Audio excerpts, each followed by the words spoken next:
And then let's get some lead here.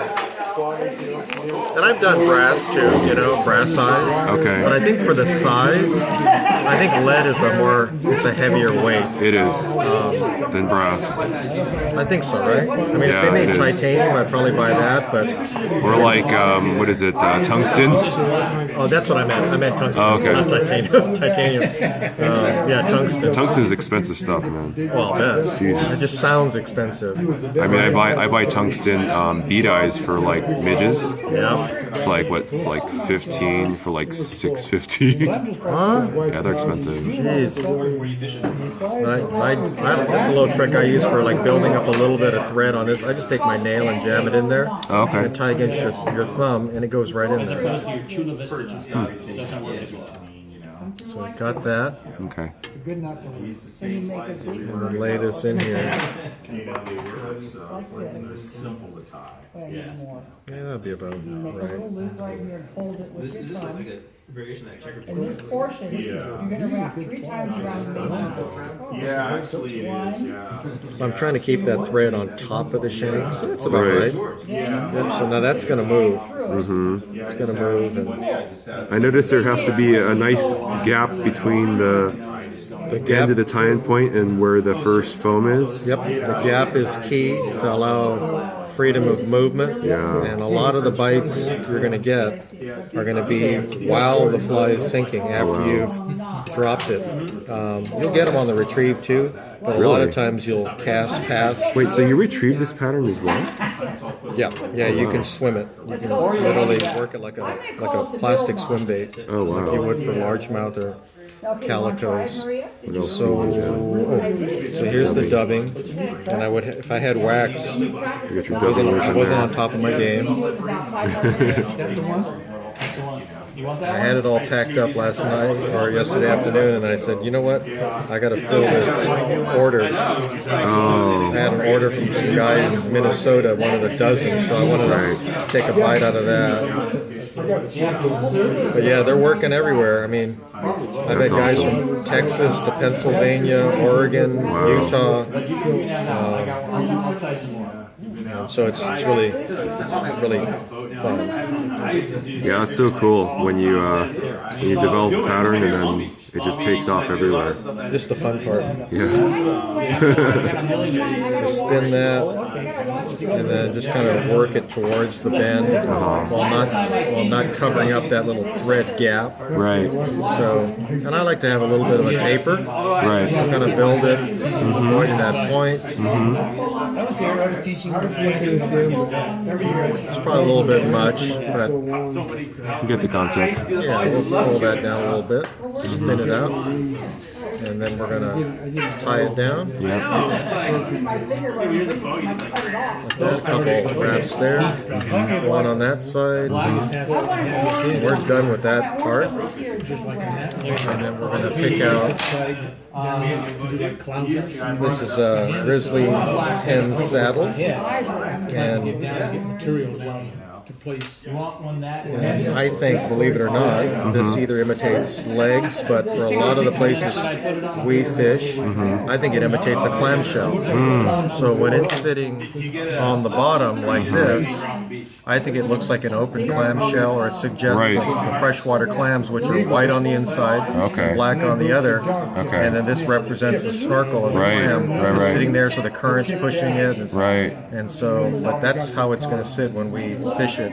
Unless you're retrieving it, then it's going to kind of hop. Right. So we're going to tie this in. First friends had the eye because it had the small jaws. So when I turn it over, it worked a whole lot easier. So this is grizzly hen hackle. Grizzly hen hackle, yep. 5 years ago. And whatever brand you like. I just happen to get, I think this is whiting or whatever. Okay. Do you pay much attention to, or does it matter in terms of the size of the hackle with in comparison to the size of the hook? I'm just looking for one that's about as long as the tail. Okay. Approximately. That's just when I eyeball it. I'm just looking for the barbels to Okay. be about as long as the tail. Okay.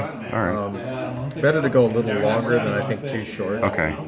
Okay. So I'm just going to take this and use my pliers, probably easier.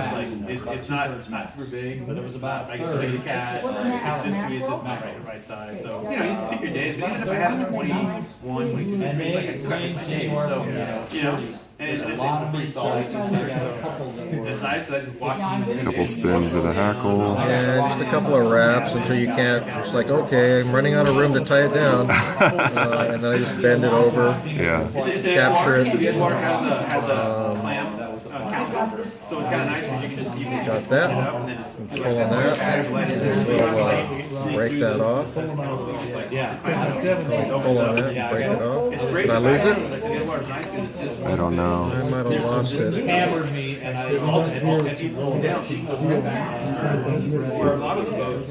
think I got it. Yeah, you got it. Nice save. It makes it maybe kind of a nuisance. And then we'll just whip finish it. And then I'll that. I'd pull these flies down the wall and measure them like That, and then we'll just go ahead and cut the thread, and then we can trim off the stem. Okay. And then I'll do it when I put this through. pull. Mine has lost it now. Do I make a little loop like this? Cut the tip off. Yeah, I just kind of open the scissors and versus snipping. So that's pretty much it. That's carp ready. So I noticed you two have different like dubbing colors that you use on patterns that may have a different tail or whatnot. Are you using that crawfish dub for that, or what are you using? Yeah, I'll mix them up, but I really do like this, the SLF, the Whitlock a lot. And I'll use the green with this one, this color scheme here. I just call that wasabi and rice. Wasabi and rice. I was thinking about food. And then I've used, sometimes I've used the bright orange, and I've tied them in different colors depending on what people want. But usually in the beiges, because I think it complements this colored tail. It does, yeah. But I've also done more of this rusty orange. Okay. You can kind of tell because that one's running out. Right. Yeah. Not so much the greens. Okay. So, yeah. All This right. color here is the one I reach for most of the time. Okay. So we'll put a little blue on there.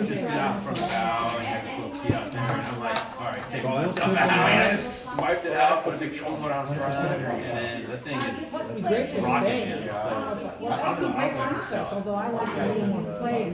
You keep, Like I say, it's okay. So if you try this, He has a 20. Jason has like a 20. if it's Do that. All right. Yep. Got nice motion on the tail there. Yep. Carp ready, as we say. Would you say the tail is the most important part? Yeah, I think so. I think the tail. I think you could. I haven't tried it, but it'd be interesting to see if cutting the hackle off or not tying with hackle. But I think that would change the sink rate, Oh, and I think okay. it would just change the whole silhouette. They're just. I think one of the earliest flies we used was an Adams. I think we all did. And I think there's something inherently buggy about grizzly. There I just dig it. Yeah. The fish seem to like it. That's right. the main thing. So, yep. Sweet. There's Glenn's Loco Mocofly. Yep. Thank you, Glenn. Yep, you're welcome.